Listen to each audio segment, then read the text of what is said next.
फातिमा की रानी माँ, प्रभु यीशु की माँ, आसरा तू ही है माँ।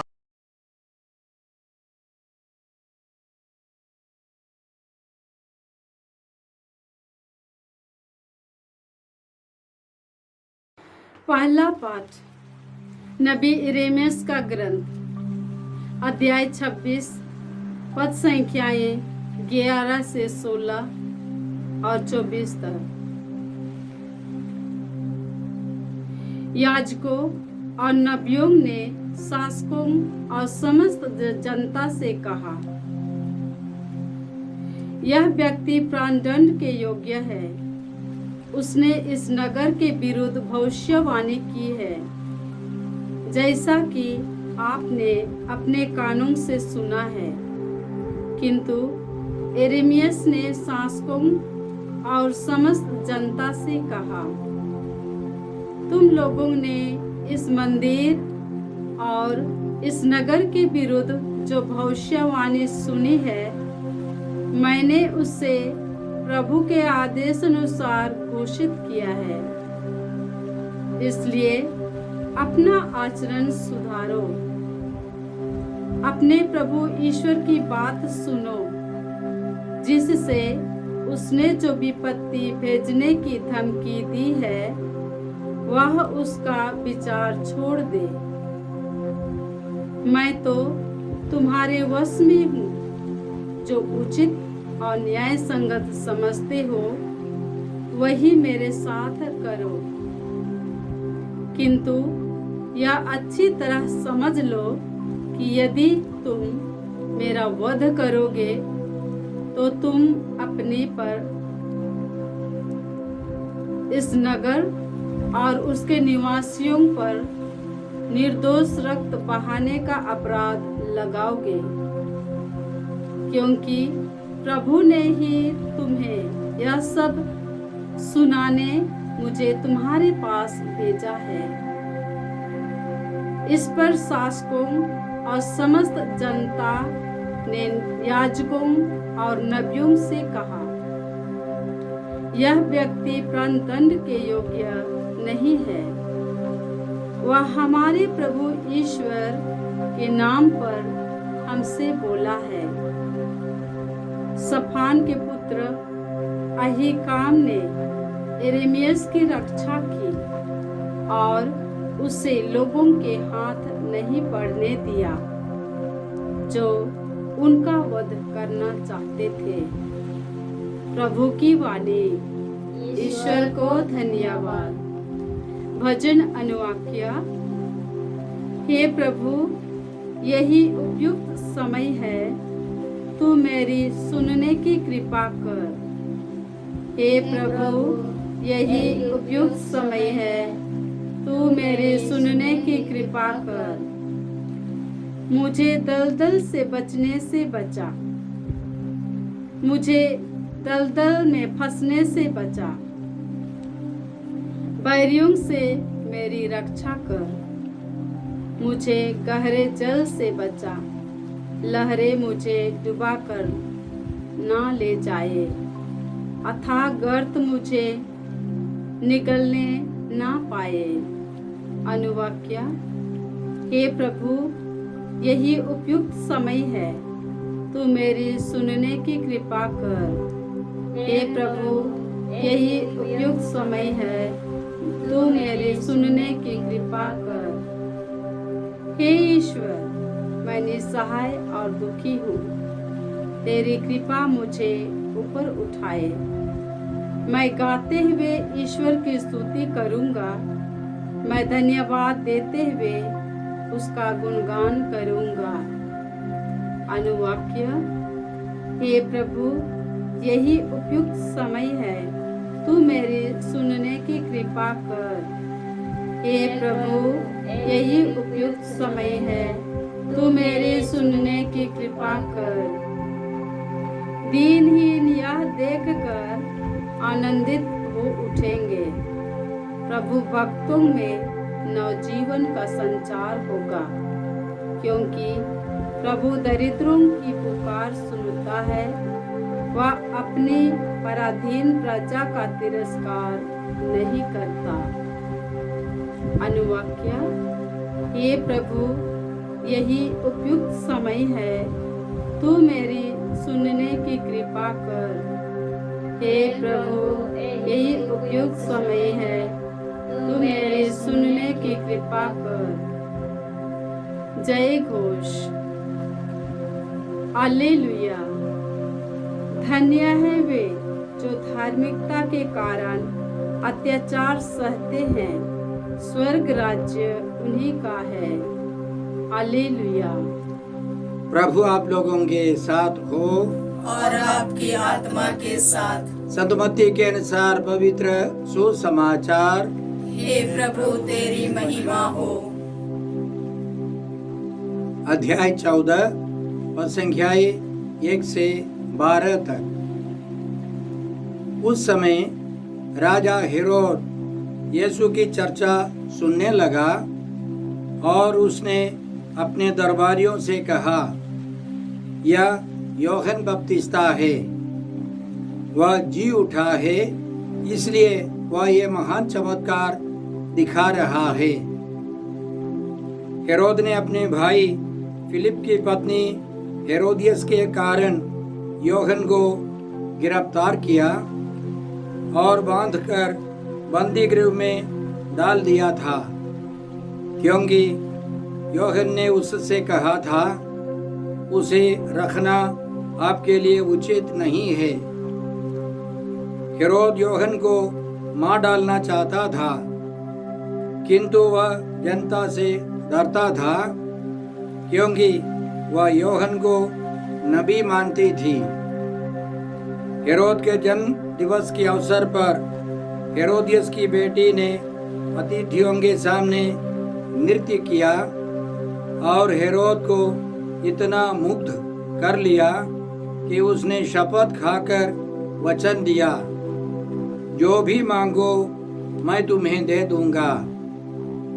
उसकी माँ ने उसे पहले से सिखा दिया था, इसलिए वह बोली, मुझे इसी समय थाली में यूहन्ना बपतिस्ता का सिर दीजिए। हेरोद को धक्का लगा, परंतु अपनी शपथ और अतिथियों के कारण उसने आदेश दिया कि उसे सिर दे दिया जाए और प्यादों को भेजकर उसने बंदी गृह में यूहन्ना का सिर कटवा दिया। उसका सिर थाली में लाया गया और लड़की को दिया गया और वह उसे अपनी माँ के पास ले गई। यूहन्ना के शिष्य आकर उसका शव ले गए। उन्होंने उसे दफनाया और जाकर यीशु को इसकी सूचना दी। प्रभु का सुसमाचार। हे क्रिस्त, तेरी स्तुति हो। जय यीशु क्रिस्त में प्रिय भाई और बहनों, आज का पहला पाठ नबी यिर्मयाह के ग्रंथ से है। अध्याय 26 और संख्याएं 11 से 16 तक और फिर और संख्या 24। इसमें हमने सुना, याजकों और नबियों ने शासकों और समस्त जनता से कहा, यह व्यक्ति प्राणदंड के योग्य है। नबी यिर्मयाह प्राणदंड के योग्य है। उसने इस नगर के विरुद्ध भविष्यवाणी की है, जैसा कि आपने अपने कानों से सुना है। किंतु यिर्मयाह ने शासकों और समस्त जनता से कहा, तुम लोगों ने इस मंदिर और इस नगर के विरुद्ध जो भविष्यवाणी सुनी है, मैंने उसे प्रभु के आदेशानुसार घोषित किया है।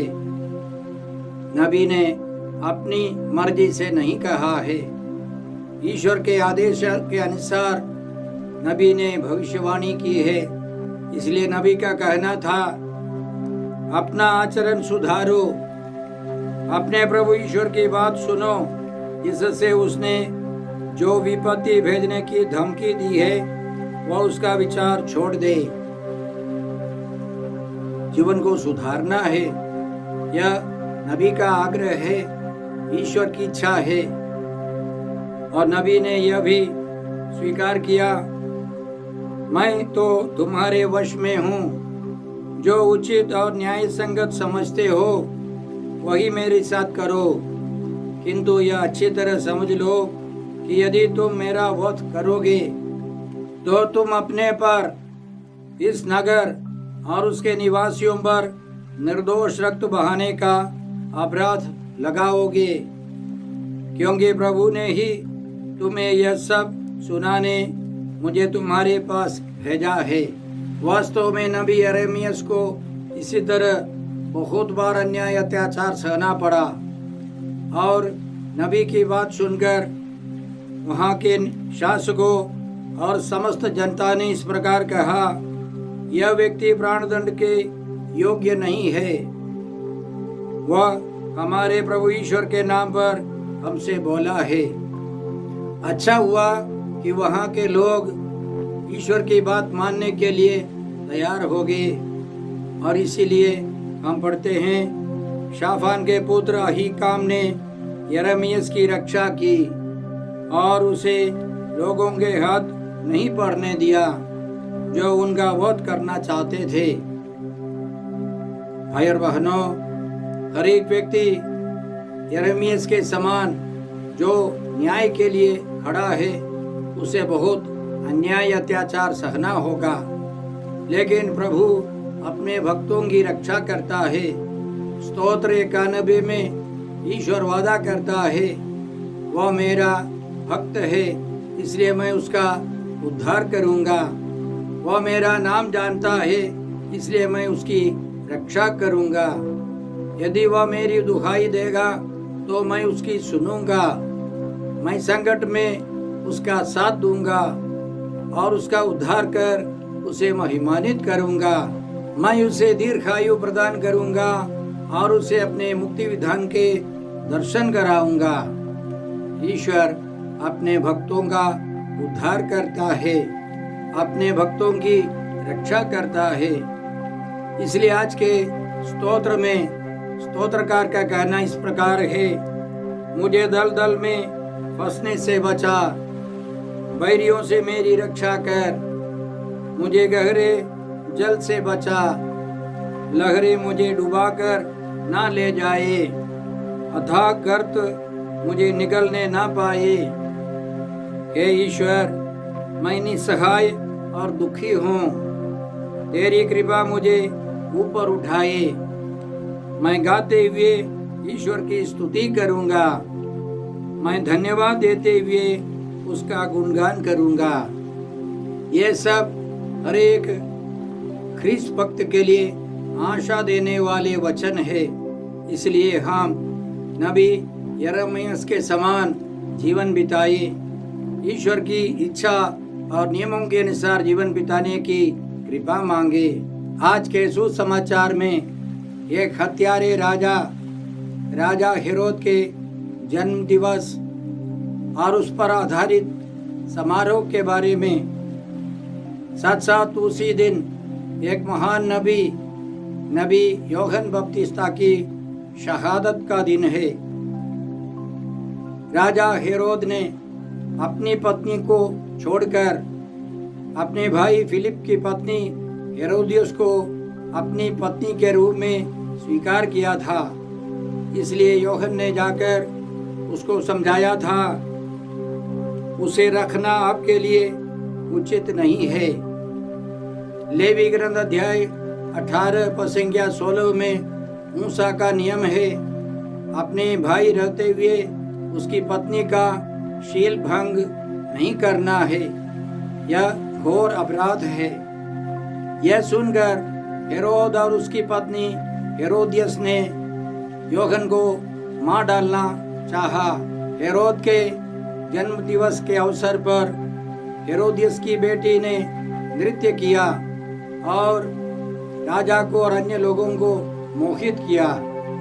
राजा ने कुछ भी देने के लिए वादा किया और चालाकी से उसने यूहन्ना का सिर मंगाया और उसी तरह यूहन्ना शहीद बने। भाई और बहनों, इन व्यक्तियों से और इन घटनाओं से हम बहुत कुछ सीख सकते हैं। पुराने व्यवस्था में हम लोग हेरोद के समान, हेरोदियस के समान राजाओं को पाते हैं। उदाहरण के लिए राजाओं के पहले ग्रंथ में एक राजा अहाब है और उसकी पत्नी इजेबेल। वे बहुत स्वार्थी, अन्यायी थे। उनके कारण इस्राएलियों को बहुत अन्याय अत्याचार सहना पड़ा और हेरोद और उसकी पत्नी के कारण हमारे यूहन्ना बपतिस्ता को भी बहुत सहना पड़ा। उसी तरह जिन राज्यों में, जिन देशों में अच्छे नेता नहीं है, वे स्वार्थी है, अन्यायी है, तो जनता को बहुत कुछ सहना पड़ेगा। इसलिए हमें राजाओं के लिए, अधिकारियों के लिए प्रतिदिन प्रार्थना करनी है, वे न्यायी रहे। संत यूहन्ना से हम बहुत कुछ सीख सकते हैं। वे निडर थे, सच्चाई के लिए, ईश्वर के लिए, ईश्वर के नियमों के लिए वे खड़े थे। उन्होंने सबों को चुनौती दी। अन्याय, अत्याचार के सामने, झूठ के सामने वे आवाज उठने के लिए तैयार थे। वे किसी से नहीं डरते थे, सिर्फ ईश्वर से डरते थे। याद रखें, प्रभु यीशु ने अपने शिष्यों को भेजा है सुसमाचार सुनाने के लिए। संत मत्ती के सुसमाचार अध्याय 10 वचन 28 में प्रभु यीशु का कहना इस प्रकार है, उनसे नहीं डरो जो शरीर को मार डालते हैं किंतु आत्मा को नहीं मार सकते, बल्कि उससे डरो जो शरीर और आत्मा दोनों का नरक में सर्वनाश कर सकता है। वास्तव में वह ऐसा नहीं करता है। इस दुनिया के नेतागण, ताकतवर हमको मार सकते हैं, मार डाल सकते हैं, हमारे शरीर को वे नष्ट कर सकते हैं, लेकिन वे हमारी आत्माओं को नष्ट नहीं कर सकते हैं। इसलिए हमें ईश्वर से डरना है। संत यूहन्ना हमें सिखाते हैं, हमेशा हम ईश्वर से डरते रहें, ईश्वर की आज्ञाओं के अनुसार जीवन बिताए, भले ही हमको कुछ सहना पड़े। आज के सुसमाचार के आगे संत मत्ती के सुसमाचार अध्याय 14 वचन 13 में हम लोग इस प्रकार पाते हैं, यीशु यह समाचार सुनकर वहां से हट गए और नाव पर चढ़कर एक निर्जन स्थान की ओर चल दिए। वास्तव में जब यूहन्ना मारे गए तो यीशु कुछ किलोमीटर दूरी पर थे। वे नहीं आए यूहन्ना को बचाने के लिए, और साथ साथ यह खबर पाकर वे और दूर चले गए, एकांत में चले गए। प्रभु यीशु हमें यह सिखाते हैं, ईश्वर की मर्जी है, ईश्वर की इच्छा है संत यूहन्ना शहीद बने। यह आश्चर्य की बात है, ईश्वर किसी किसी को शहीद होने देता है, किसी को बचाता है। उदाहरण के लिए प्रेरित चरित्र अध्याय 12 में हम पढ़ते हैं कि राजा हेरोद ने याकूब को मरवा डाला, उनके सिर कटवा डाला, लेकिन पेतरुस को स्वर्गदूतों को भेजकर पेतरुस को बचाया। पेतरुस बच गए, स्वर्गदूतों ने उनकी रक्षा की, उनको जेल के बाहर कर दिया, लेकिन उसके पहले उनके प्रिय शिष्यों में एक याकूब को शहीद बनना पड़ा। उसी तरह ईश्वर की इच्छा है, योजना है, कोई शहीद बने, कोई बच जाए। हमने यिर्मयाह के ग्रंथ से सुना था, कुम्हार के घर में ईश्वर ने एक सच्चाई सिखाई। ईश्वर सर्वशक्तिमान है, सर्वज्ञानी है और वो अपनी मर्जी के अनुसार काम करता है। हमारी मुक्ति के लिए ईश्वर की योजना अजीब है। किसी को प्रभु के लिए शहीद बनना है, किसी को निरंतर अत्याचार सहते हुए सामान्य मृत्यु पाकर प्रभु के पास जाना होगा। राजा हेरोद की प्रक्रिया से हम यह सीख सकते हैं कि हम भावुक होकर फैसला ना करें।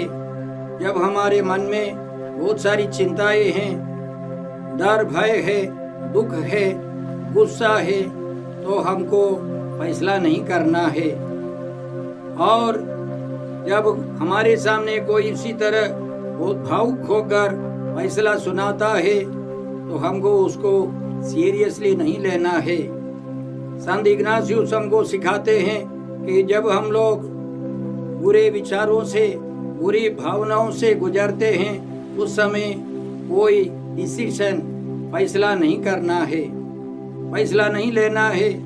हमें ठहरना है, शांत होने तक ठहरना है, नहीं तो हम अक्सर गलती कर डालते हैं। आज के सुसमाचार के पवित्र वचनों के बाद के वचन से हमें ये भी पता चलता है कि प्रभु यीशु के पास बहुत सारे लोग आए, प्रभु ने उनको शिक्षा दी, रोगियों को चंगा किया और उनको खिलाया। पहले उन्होंने वचन सुनाया, रोगियों को चंगा किया और उसके बाद रोटी को बढ़ाकर सबों को खिलाया। उनकी प्रेरिताई बढ़ती गई। यूहन्ना की मृत्यु के बाद यीशु बैठकर नहीं रोते हैं, वे पराजय की ओर नहीं जाते हैं, उनकी प्रेरिताई बढ़ती जा रही है।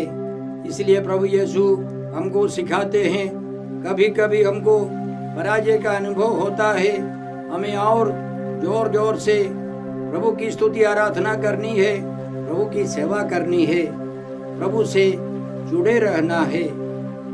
आइए हम प्रभु से कृपा मांगते हैं। हे अब्बा पिता, हे प्रभु यीशु, हे पवित्र आत्मा ईश्वर, आज के सारे पवित्र वचनों के लिए हम तुझे धन्यवाद देते हैं और तुझसे प्रार्थना करते हैं कि हम सबों को संत यूहन्ना बपतिस्ता के समान हिम्मत दे, साहस दे, सुसमाचार सुनाने के लिए, सुसमाचार के लिए अत्याचार अन्याय सहने के लिए हमें शक्ति दे। हम यह प्रार्थना करते हैं प्रभु क्रिस्त के द्वारा। हमारे प्रभु यीशु क्रिस्त की कृपा, ईश्वर का प्रेम और पवित्र आत्मा का साहचर्य आप सबों को प्राप्त हो। आमीन।